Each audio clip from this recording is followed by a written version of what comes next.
Maligayang araw kaibigan. Welcome to my channel. Ang pagbato kay Esteban. Gawa 7 verse 54-60. Nagnitnit sa matinding galit kay Esteban ang buong kataas-taasang kapulungan ng mga Hudyo nang marinig ang mga ito. Ngunit si Esteban, na puspos ng Espiritu Santo, ay tumingala sa langit, at nakita niya ang kaluwalhatian ng Diyos at si Jesus na nakatayo sa kanan ng Diyos. Kaya't sinabi niya, "Tingnan ninyo, nakikita kong bukas ang kalangitan, at ang anak ng tao na nakatayo sa kanan ng Diyos."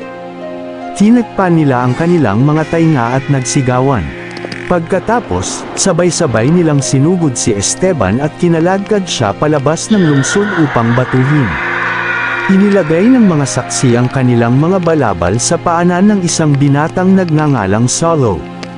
At habang binabato nila si Esteban, nanalangin siya ng ganito, "Panginoong Hesus, tanggapin mo po ang aking espiritu." Lumuhod si Esteban at sumigaw ng malakas, "Panginoon, huwag mo po silang pananagutin sa kasalanang ito." At pagkasabi nito, siya'y namatay.